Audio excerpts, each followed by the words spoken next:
何？門だよ。中と外をつなぐもの。外か。一度も行ったことないね。僕たち生まれてからずっとここだからね。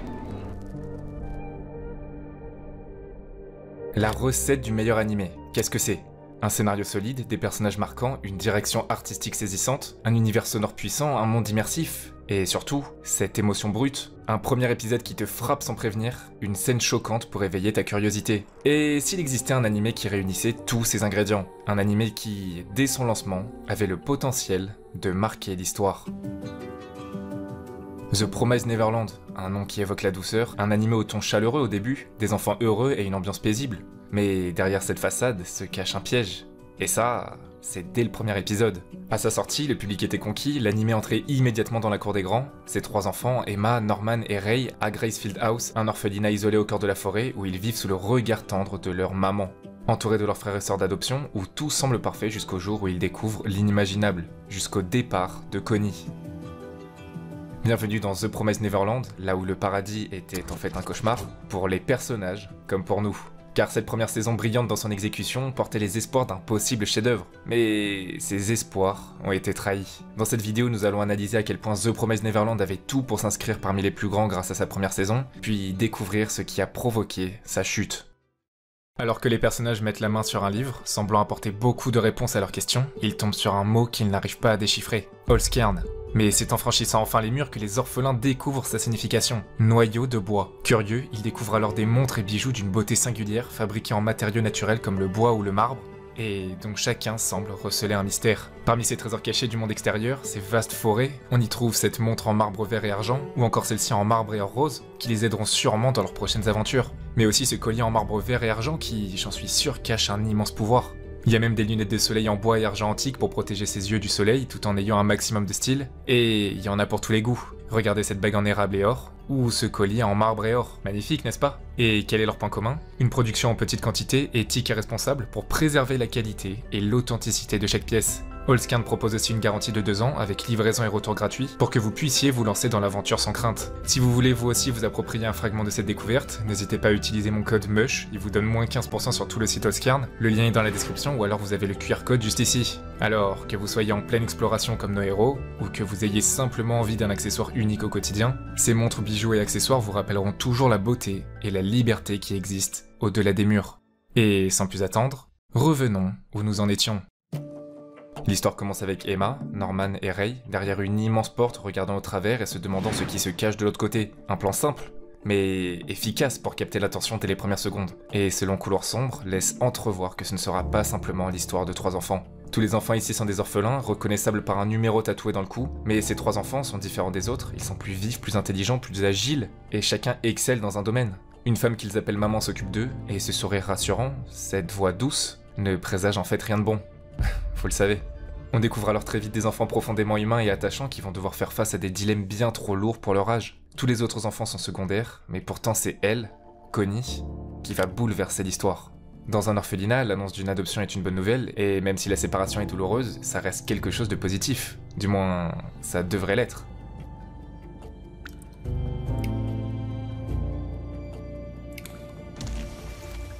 Ce couloir sombre, dès les premières secondes, on savait qu'il cachait quelque chose d'horrible. Et pourtant, ça dépasse tout ce qu'on aurait pu imaginer. Des démons. Mais cette maman, Isabella, est complice de tout ça. C'est pas une mère, c'est une éleveuse qui prépare des enfants pour les livrer et qu'ils servent de nourriture. Emma et Norman, en voulant rapporter à Connie la peluche qu'elle avait oubliée, assistent à cette scène. Mais ils oublient de récupérer cette peluche en repartant et Isabella comprend alors que quelqu'un sait, que des enfants ont vu ce qu'ils n'auraient jamais dû voir. Et dès le premier épisode, tout est lancé.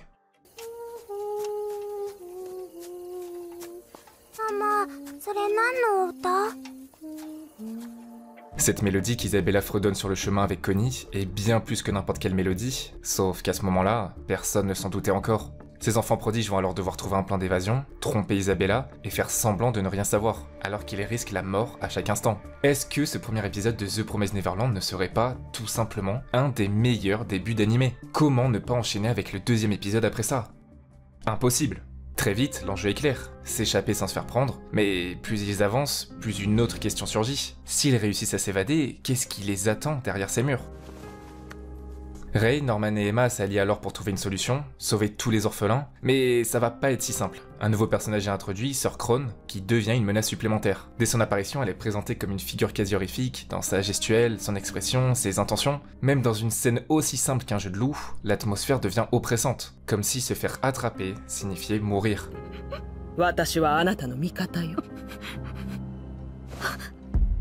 Il y a une tension permanente, un rappel que l'univers de The Promised Neverland est loin d'être rassurant. Et pourtant, on tombe jamais dans l'horreur explicite. Rien de gore, pas de violence, il y en a pas besoin.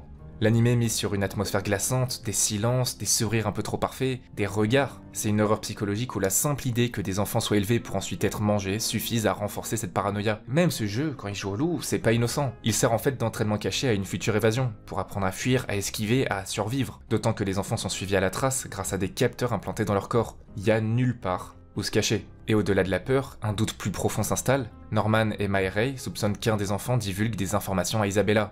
Isabella reste silencieuse, mais elle sait, et son silence est plus terrifiant que n'importe quelle menace. Elle contrôle tout et sa seule présence suffit à faire monter la tension. Leur temps est compté. S'ils se précipitent, ils vont louper leur chance, et s'ils attendent trop, c'est fini. Alors Norman prend une décision.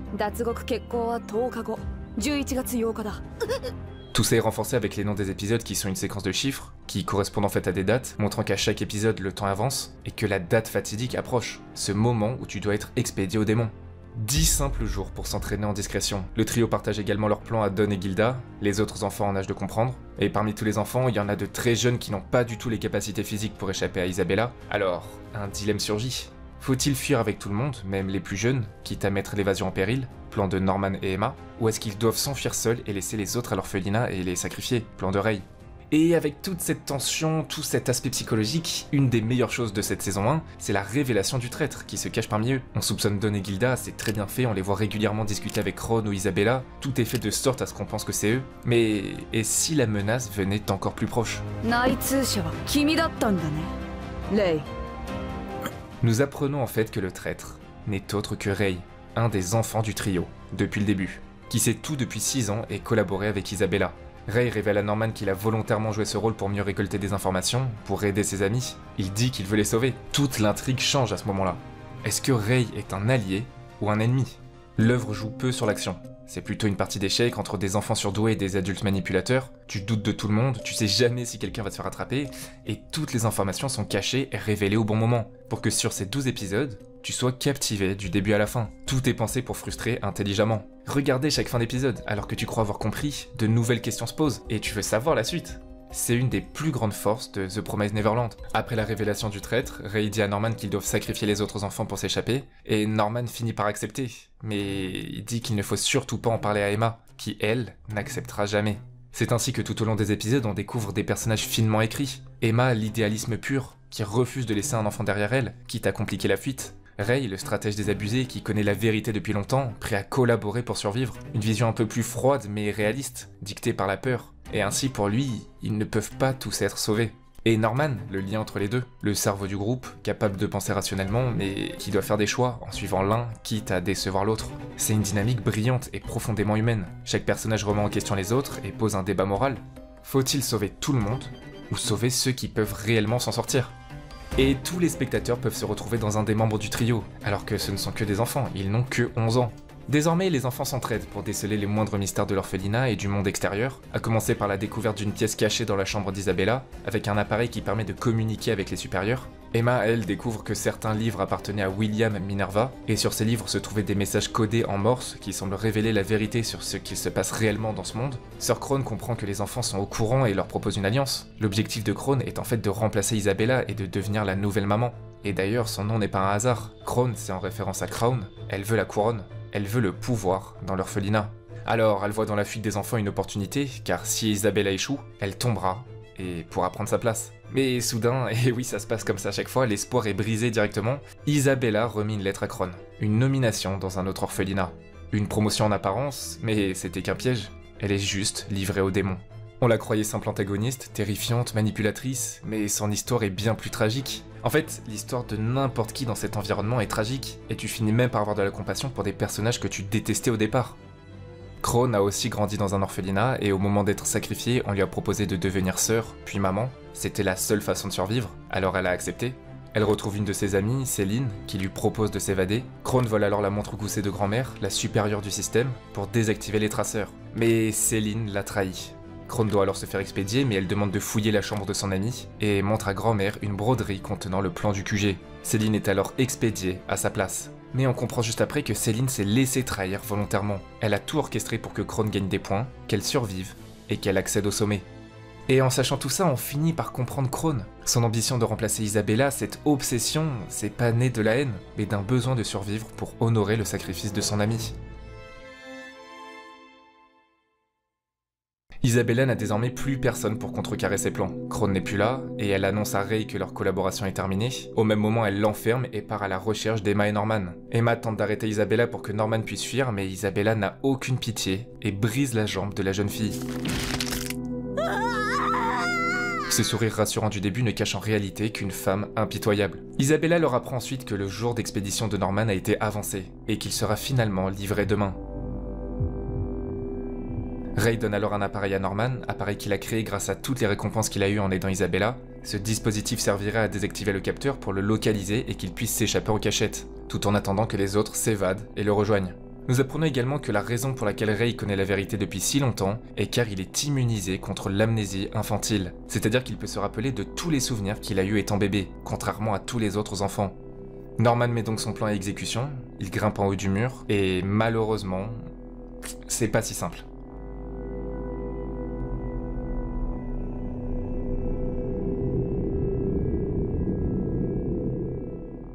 Un immense ravin entoure ces murs, rendant impossible la descente. C'est une prison parfaite. Norman rend alors le dispositif à Ray, il accepte son sort et dit au revoir au reste de l'orphelinat. Le jour de son expédition est arrivé.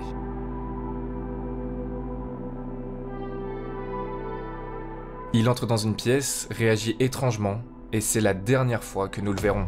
Mais on n'est pas bête, on le sait, c'est une règle dans les films, les séries, les animés, quand on voit pas un personnage explicitement mourir, bah c'est possible qu'on le revoie plus tard. Peut-être que Norman n'est pas mort, on le sait. On peut s'y attendre. Alors à ce moment-là, le cas de Norman, on le met pas de côté. C'est une pièce de plus dans ce puzzle. Ray annonce qu'il ne compte plus s'enfuir, et Emma non plus, en apparence.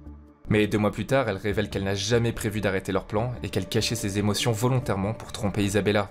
Au même moment, Ray décide de mettre le feu à l'orphelinat et de s'immoler à un sacrifice, une telle distraction qui permettrait aux enfants de s'échapper.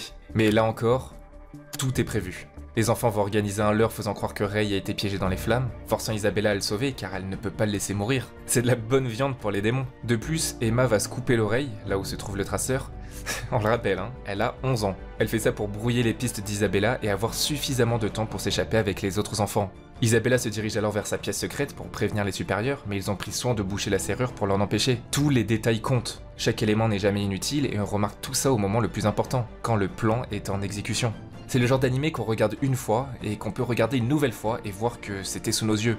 La peluche oubliée, les hésitations de Ray et ses remarques, le fait que Norman soit le premier et plus intelligent mais aussi premier à être condamné. Et on le remarque aussi dans l'opening, avec Ray entouré de rouages comme s'il orchestrait tout, puis sa main qui cache la caméra comme pour masquer une vérité encore enfouie. Parmi tous les enfants de l'orphelinat, certains ne pourront pas s'évader. Ceux de 4 ans et moins sont trop jeunes. Même si la fuite réussit, ils n'ont aucune chance de survivre au-delà des murs. Emma le sait, et même si elle voulait sauver tout le monde, là c'était impossible. Alors elle promet qu'elle reviendra les chercher. Surtout qu'ils ont découvert qu'il existe d'autres orphelinats tout autour, d'autres vies à sauver. Ils peuvent finalement s'évader, sous les yeux d'Isabella, qui, alors qu'elle devrait être contrariée, semble au contraire soulagée.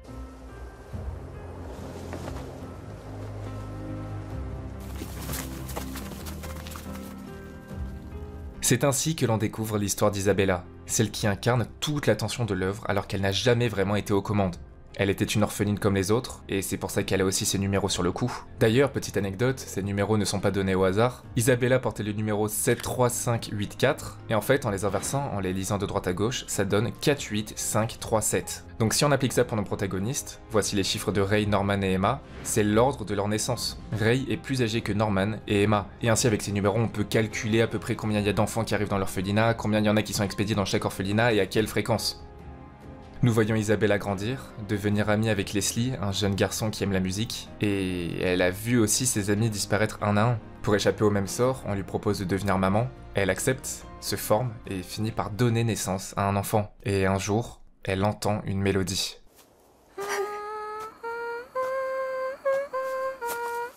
Et là, elle comprend. Ce garçon est son fils, Ray. Il connaît cette musique qu'Isabella chantait quand il était bébé, car je vous le rappelle, il a été immunisé contre l'amnésie infantile et a donc conservé ses souvenirs. Cette chanson devient alors bien plus qu'un simple thème musical. Isabella's Lullaby, c'est un morceau qui traverse toute l'œuvre, qui a une réelle symbolique, car plus on avance dans l'histoire, plus son sens évolue à chaque écoute. On l'entend une première fois avec Connie comme une berceuse, une seconde fois juste après avec Emma et Norman voulant trouver un moyen de sauver tout le monde, sonnant comme un symbole d'espoir, et elle est directement coupée quand Isabella retrouve la peluche, brisant directement cet espoir. Et tout au long de la saison, la musique revient et elle évolue, son sens évolue. La musique revient toujours au bon moment, et ça, jusqu'à la fin. Les enfants ont réussi à s'évader sous le regard d'Isabella, elle prévient les plus jeunes en leur disant qu'ils ont réussi. Elle n'élevait pas les enfants par amour. Ou peut-être que si, en fait.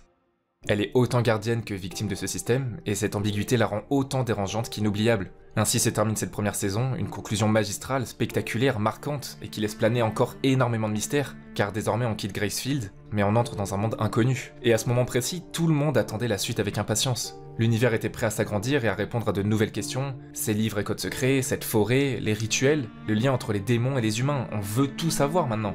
Et pourtant, encore aujourd'hui, cette saison 2 est considérée comme l'une des plus grandes déceptions, si ce n'est la plus décevante que l'on ait eue pour une suite d'animé. Et je vais vous expliquer pourquoi. Bon, évidemment ça va vous spoil, mais en vrai, croyez-moi, ça vaut même pas la peine que vous regardiez la saison 2. Alors restez. The Promised Neverland saison 2 a été élu l'animé le moins apprécié, aux côtés d'autres œuvres qui ont déçu leurs fans.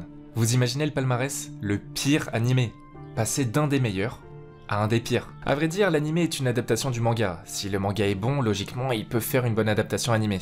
Et le manga est plutôt bon sur cette suite. Après l'évasion, on a toujours envie d'en savoir plus, mais ils ont décidé de prendre une autre direction. Alors, apporter quelques différences, ça peut être bien, c'est une nouvelle manière de découvrir l'œuvre, d'ajouter des petits détails pour développer des personnages, de miser sur des scènes d'action avec une belle animation, mais il faut que ce soit bien fait. Le premier épisode de cette saison 2 est pas mauvais, mais il y avait un signe qui montrait que ça n'irait pas dans le bon sens. Ce premier épisode adapte 8 chapitres entiers du manga, comme s'il y avait une volonté d'accélérer l'histoire, et souvent, c'est pas bon signe. Mais on peut garder espoir. Ils coupent juste des monologues ou des petites scènes qui impactent pas l'histoire. Après l'évasion, ils sont dans ce monde infesté de démons, et ils rencontrent 2 démons pacifistes, Mujika et Sonju, qui les aident à survivre. Le principal est intact. Intact jusqu'à ce moment. Une pièce vide. Pourquoi une pièce vide pose problème là, vous allez me dire? Dans le manga, il y a quelqu'un dans cette pièce.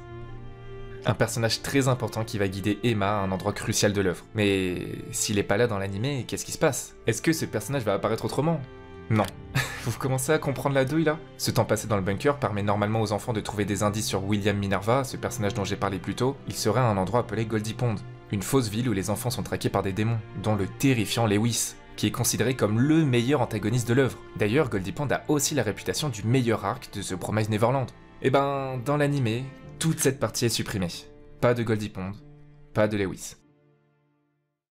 Et ça signifie que c'est juste une histoire totalement différente en fait. Pourtant, on ressent que l'animé continue de suivre la structure de base du manga, alors pourquoi? Pourquoi des éléments majeurs et appréciés sont retirés de l'animé? C'est pas tout, vous vous souvenez de cette dernière scène où nous voyons Norman? On l'a pas vu mourir, alors on espère un potentiel retour, et c'est le cas.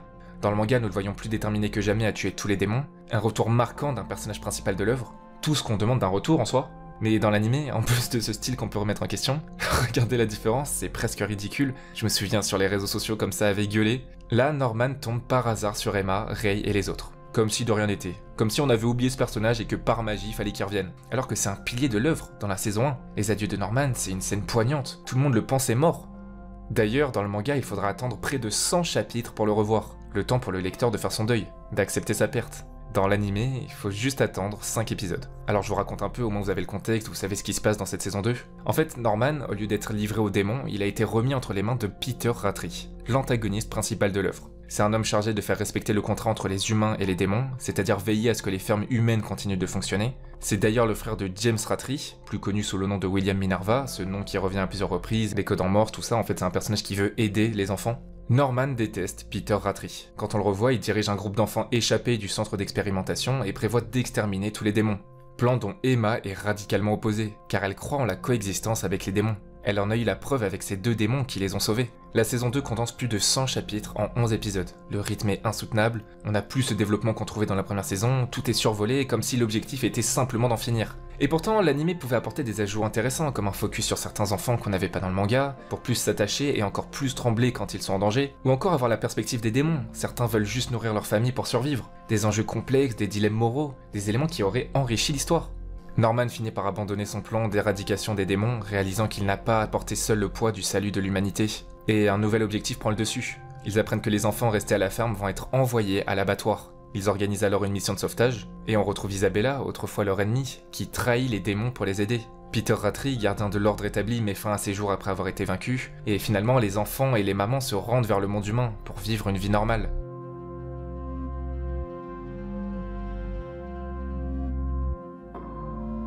Tandis qu'Emma, Rei et Norman restent dans le monde des démons pour redéfinir le contrat entre humains et démons. Mujika, le démon qu'ils ont rencontré au début, devient la nouvelle reine des démons, scellant ainsi un espoir de paix durable. C'est ainsi que se termine la saison 2. Et c'est ainsi que se termine l'histoire dans l'anime. Y a pas de suite prévue, hein. Et ça en seulement 11 épisodes.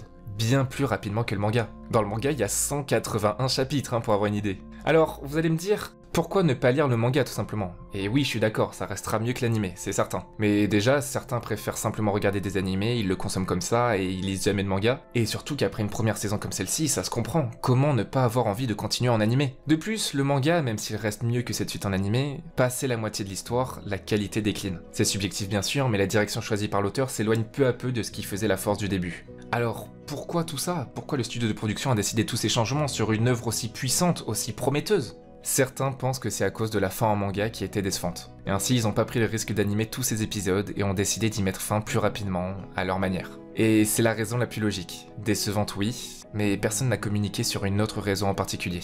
Contrairement à d'autres adaptations où le manga est encore en cours, et donc adapter en animé c'est un peu se plonger dans l'inconnu, ici The Promised Neverland était déjà terminé en manga. Mais ironiquement, le fait que le manga soit terminé a joué contre l'animé. Les comités de production n'étaient pas prêts à investir dans 5 ou 6 saisons pour adapter 180 chapitres, d'autant plus que souvent, une adaptation animée a pour but de pousser les spectateurs à aller lire la suite. Mais là, il n'y avait plus rien à vendre, plus rien à promouvoir. Alors peut-être que depuis le tout début, depuis même la saison 1, les créateurs savaient qu'il n'y aurait qu'une seule saison supplémentaire pour conclure. Malheureusement, elle est ratée. Ça aurait pu être réussi, certains ont osé et l'ont bien fait. C'est pas le fait de changer l'histoire qui pose problème, c'est comment on le fait. Conclure un animé avec peu d'épisodes, c'est extrêmement difficile, et The Promised Neverland en est la preuve. Pourtant, je continuerai à vous conseiller l'animé, c'est d'ailleurs pour ça que j'en fais une vidéo, mais uniquement la première saison, qui vaut vraiment le coup d'être regardée. Elle est courte, intense, il y a tout pour être captivé, s'attacher au personnage, trembler jusqu'à la dernière seconde et ressentir de belles émotions. Mais en tant qu'animé, il faut l'aborder comme une œuvre incomplète, comme une histoire ouverte, et accepter que ces 12 premiers épisodes sont en fait la fin. Se dire que lorsqu'Emma, Rei et les autres franchissent les murs, c'est à nous d'imaginer la suite.